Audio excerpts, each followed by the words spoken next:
Hello and welcome to another episode of Earth911's Sustainability in Your Ear. I'm Mitch Ratcliffe, and we're back to have another conversation about the future of a post-carbon sustainable economy. We're going to talk about something I think a lot of people are going to be surprised there's a market for, and that is recycled mannequins. Judi Townsend is on a mission to keep mannequins in use to reduce the environmental impact of the retail industry. She's the founder of Mannequin Madness, an Oakland, California-based shop that sells full mannequins, dress forms, and this is literally what's listed on the site, by the way, torsos and butts, limbs, replacement parts, and even dog and cat mannequins. Who knew? Judi was new to being an entrepreneur when she started Mannequin Madness in her 60s, and it has grown into a thriving business and is a great example of how many small, local, and regional efforts can emerge to support the continued use of products in a more sustainable economy. And of course, we're going to grow that economy from the ground up. So let's learn from an innovator who's making change happen. You can find out more about Mannequin Madness at Mannequin Madness, all one word, no dash, no space, mannequinmadness.com.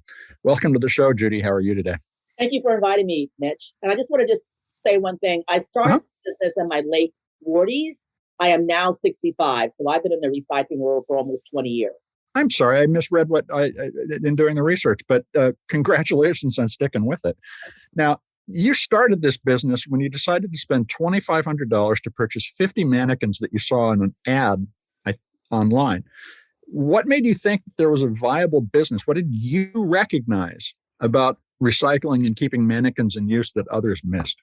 Well, I knew there was a secondary market for mannequins because I had been looking for a mannequin for a while just to do as an art project. Now, these were pre-internet days, so you really couldn't easily find one unless you were actually in the retail industry and usually buying large quantities. I was shopping on Craigslist looking for concert tickets, and I saw someone was selling some mannequins. My thought was just to buy one mannequin for my art project. But when I found out the person who was selling the mannequins ran the only mannequin rental business in town and was leaving the state, I decided to buy the mannequins just because I thought it was going to be a side hustle renting mannequins. I had no idea the enormous potential that lay before me. So how big is that potential? And tell us, who are your customers? Whew, that's a lot. So most people assume that my customers are retailers, and there is certainly probably about 60% of my business are retailers, and that's a combination of people who are selling on sites like Poshmark or Etsy. They may just have an online store. They may have a pop-up store. It's not only retailers with a brick and mortar. But so many people need a mannequin for other purposes. I mean, besides places like museums and trade shows and production companies, a lot of individuals will purchase mannequins for, say, they're going to Burning Man or they want to do a Halloween display. I also get lawyers who need a mannequin to do a courtroom demonstration to show where someone was stabbed. Amazing. I said fashion students, knitters. It's even amazing to me how many people have a need for a mannequin. And that is the beauty of the internet. It allows people to find me that I might not have initially thought about marketing to. Now, do you find that you sell primarily regionally? No, nationally? All over the U.S. and Canada. I would normally be able to sell even internationally, but the cost of shipping a mannequin is so expensive that makes it cost prohibitive for someone to buy a used mannequin at a great price, but the shipping can be 4 times what they paid for it. So just U.S. and Canada. Okay, and that makes sense from a sustainability standpoint as well. Although I just can't imagine what happened to that mannequin at Burning Man. Sometimes they do tend to repurpose them, and that's repurpose. I think at Burning Man is putting it mildly. Yes, but sometimes they do come back with some of the art. And I want to say that we have zero waste policy at our warehouse. There's no mannequin that does not get used, even if it arrives in our door beat up, distressed, missing some pieces. People will always find a reason to use it for some sort of an art project. I want to talk about your recycling program in a few minutes, but let me ask you first, you're as an older Black entrepreneur, particularly in the Bay Area, which is just youth obsessed, how did you overcome those challenges, both generationally and because of your ethnic background? You were at a disadvantage. How did you grow the business to the point where you were able to literally quit a job and open a warehouse? Even more challenging, I'm in the fashion industry, which is completely youth oriented. Yeah. There were 2 things. Number one, I was still doing it as a side hustle initially, and then 9/11 happened. And 9/11 was not unlike now, where there was a seismic shift in our consciousness, and people were started thinking about what they wanted to do differently with their life. Even though at that time the mannequin business was still fledgling, it wasn't really self-sustaining. I Mhm. knew that if this was our end of days and time, I want to do something that I enjoy. So I led with my passion and didn't really think so much about the age factor. Granted, I work with mannequins, which never age, so I certainly am around youthful people all the time. All the bodies around me are young. But I think the biggest advantage was the internet.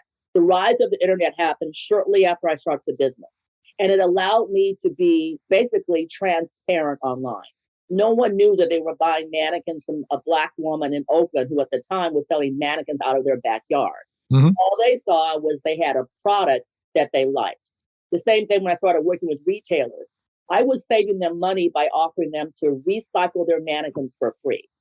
So those who didn't really care so much about the sustainability part of putting mannequins in the landfill liked the idea of saving money because it costs a lot of money to throw mannequins away. You need huge dump bins. So because I offered them a service and it was free, that overcame the barriers of my age and race and location. It would have been very different if I was asking them to purchase a product from me. I'm pretty sure I would not have been as successful. So this is kind of an entrepreneurialism 101 question, but let me ask this. Successful small businesses really succeed based on their willingness to get intimately involved in the details of a specific product or service. And that makes them a reliable, trusted source for customers. You picked this, let's just call it a kind of obscure area of mannequin recycling. How did you learn? That's why I called it Mannequin Madness, because most people, including my parents, thought I was crazy when I first got started. Okay? So you were crazy. So you're crazy. How did you take crazy and turn it into the expertise that has made you literally, one of the leading sources of mannequin and mannequin related knowledge? First, I'm in the Bay Area, as you said, which is a place where there's a lot of disruptors. Now, it may be more technology disruptors, but I feel like I'm a disruptor when it comes to the mannequin industry. I came in this industry with no prior experience in retail. In fact, I had never even touched a mannequin before. I just like mannequins from the artistry of things. So that just then led to the other opportunities. Secondly, when you no longer have a full-time source of income, as I said, my day job ended when 9/11 happened, that it forced me to be creative in ways I wouldn't have thought possible. It's fortunate that I really loved mannequins, so I spent a lot of time learning about them, blogging about them, putting information on Pinterest and social media when that came along. And that allowed me to be perceived as the expert. And I also asked a lot of questions. I was actually a journalism major. So I went into this probably with more experience than just learning more so than being an entrepreneur. In fact, it took me a while to even consider myself an entrepreneur because there wasn't anybody who looked like me doing not just mannequins, but just in general. An entrepreneur is normally considered a white man from Stanford with venture capital money working in the tech industry. So that's one reason I really love talking on shows like this, is to let people know that entrepreneurship comes in all shapes, sizes, and colors. So it probably wasn't until about 5 years into the business that I really saw, oh, I'm an entrepreneur. Before that, I was just kind of hustling, finding different ways to find customers. But that's what entrepreneurship is. Very well put. I agree with the characterization, the Silicon Valley characterization of an entrepreneur. However, the world is full of business opportunities. When you look around and you think about what you've accomplished with Mannequin so far, do you see other product categories that are just waiting for somebody like you? And what might those be? Well, that's a good question. I just feel like in general, if people start thinking about how can this be used in a different way? I always say my mantra is I find new uses for old things. And that even includes myself, because technically I should be retired right now. And instead, I'm looking at different ways to further expand the mannequin business with kind of related kind of projects. Like a lot of people do DIY projects with mannequins. So we've started doing Zoom classes to show them how to do it, because obviously we have the product. And we're also going to start having more classes in our studio now that COVID is pretty lifted and people are feeling great gathering, and doing something with your hands really has been known to relieve stress and anxiety. We thought, wow, we've got mannequins that's a perfect canvas for people to be able to utilize their creative skills. So while it's not recycling mannequins per se, it's still adjacent to my current business. Sure. So always looking for new opportunities to grow. And I just think when you like what you're doing, you'll find different kind of ways. I just thought I was going to be renting mannequins, but I went from renting mannequins to recycling mannequins locally. Now I recycle mannequins on a national basis. I've also had to diversify my inventory, so I also have new mannequins, but my passion is for the used mannequins. Well, so even with the new mannequins, you have a program that'll take them back when people are done with them, it sounds like. Yeah, correct, absolutely. And sometimes, especially some of the larger retailers will actually ship their mannequins to me if they're out of the area. Often, what I do if there's say a retail chain like the Gap contacts me and they're recycling mannequins or remodeling in all their stores. Right. I have different contacts throughout the country. So I'm not going to go to Minneapolis, for example, and bring mannequins here. But instead, I will then contact my person in Minneapolis. They'll pay me a referral fee and they go pick up the mannequins. So I've created a network, once again, back to the internet. Without the internet, it wouldn't have been possible. So that I become a one-stop shop to make it easy for national retailers to recycle. They no longer have to hunt and find someone in different cities.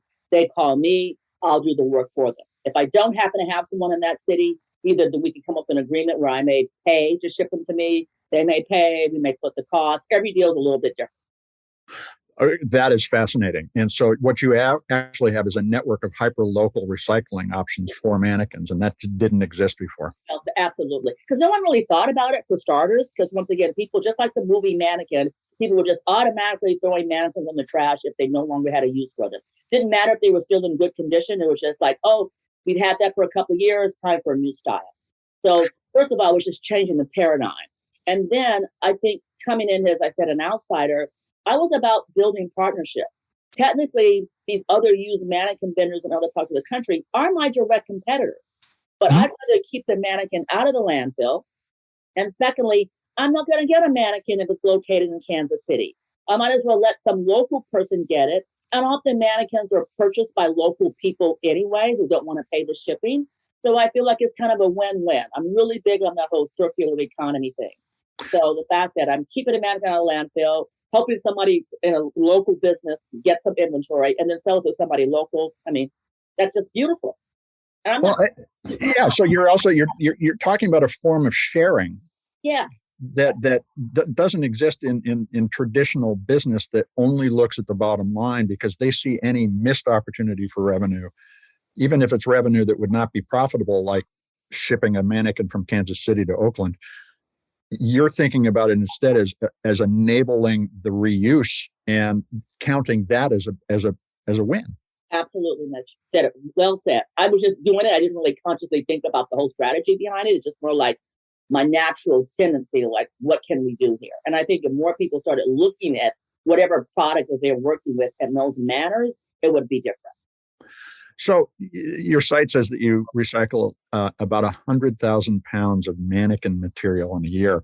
How many mannequins is that? That sounds like there's a vast population of mannequins out there I didn't know about. And actually, Mitch, it's more than that now. That's when we were only doing it on a local basis. We probably, now that we facilitate things nationally, recycle that many mannequins, I'd say, every other month, or at least once a quarter. That's roughly about 500 mannequins. Okay. 100,000 pounds. Really? The average mannequin is about 20 pounds. It's made out of materials like fiberglass, often has a metal base. Mm-hmm. It also has metal attachments. Sometimes there's also glass on there. There are also some dress forms that are made out of styrofoam. These are highly toxic materials that do not belong in landfills. I always say mannequins are beautiful to look at in the store window, but they're terribly toxic if you put them in the landfill. So I think just raising the awareness about, hey, does this really need to go into the landfill? Could somebody else use this for something else? And I said, people use them for all kinds of purposes. A lot of private individuals will use a mannequin as, say, a scarecrow or a decoy, or maybe they just like wanted to put one of their favorite outfits that they can no longer wear on the mannequin. Mm-hmm. It's just, I think the fascination with the human form, and I think it's kind of unique that I do have a product that has a lot of universal appeal. I have worked with every age group, every income, every gender. It's really a product that has real, and when I say every gender, because in the Bay Area, we have a lot of non-binary people. Sure. It's not just male and female anymore. Every sexual orientation, every strata of society has either come into my brick and mortar or they purchase something from me online. Now, this is just really interesting in terms of rethinking the use of old stuff, and not just you and I. The the economy is just full of wasteful niches, and as you look around and think about all the opportunities to reuse material in various ways, what advice do you have for others who are thinking about taking something that we currently treat as waste and turning it into something valuable? Well, everybody's experience is different. I mean, I'm not involved with manufacturing. I wish that I was, because I would love to find a way to reuse plastic bottles and manufacture something else. So I think everyone has to just work on whatever their particular expertise or personal passion is. I think it's just a matter of just changing the conversation so people start at least just thinking in that way. You got to first sort of like till the soil before you can plant anything. So if we're already just even starting to think about where else can I find an opportunity to recycle something, someone may come up with an idea that we hadn't even thought about. So I can't really say there's like a direct path other than just, like I said, a shift in consciousness creates a shift in action. Yeah, one of the things that we've talked about on the show a number of times with different organizations is this idea that lower income communities could start to build industries out of the waste that we currently have just sent to landfill. But there are also social equity issues in that. But as you just said, when you find something you can be passionate about and turn it into a business, there are a lot of benefits to that. Benefits that may at least paper over the sense that you're doing a job that is low income. And of course, I'm not saying what you're doing is low income at all, but you did transform it from something that was a side gig into a real business.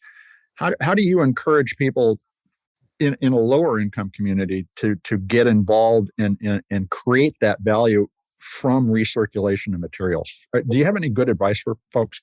You're getting a little bit out of my expertise on that one, Mitch. I really can't give you a straight answer on that. But when we were talking, I thought about all the shipping containers that we have at our port. And I love the fact that many people now are converting these shipping containers into housing or pop-up or some sort of real estate related venture. I also heard about a lady who has a business where she takes old like trucks, like box trucks, and she turns them into mobile retail establishments. So people who want to have a pop-up, they just rent the truck from them and they take the truck and then fill it with their merchandise. And they go to different locations. Maybe it's a festival or a weekend kind of event. I'm thinking, who would have thought of that? There's value everywhere. There is value everywhere. So it's not necessarily limited to income, but the advantage is then she makes it possible for smaller businesses who many times don't have the money and the resources to have a brick and mortar store. It allows them to build a presence. Almost like look at the food truck revolution. At one time a food truck was considered a roach coach, a place you didn't want to eat. Now you have all these gourmet kind of places doing a food truck. So, and then that once again creates opportunities for people who could not always afford. Well, and that I actually think is the answer to the question I was asking, which is, we treat jobs as downscale until they become upscale. Chefs are giving up the idea of owning a restaurant and going with a truck. And that sort of distributed approach to that case, a services business, is something that we can think about applying across the economy in order to create this more hyper-local approach to circularity. Absolutely. Yeah. So how can our listeners learn more about Mannequin Madness or maybe get their own mannequin? So certainly they can go to my website, but I'm also on every social media platform there is, including TikTok. I still feel so funny being in my 60s getting on TikTok.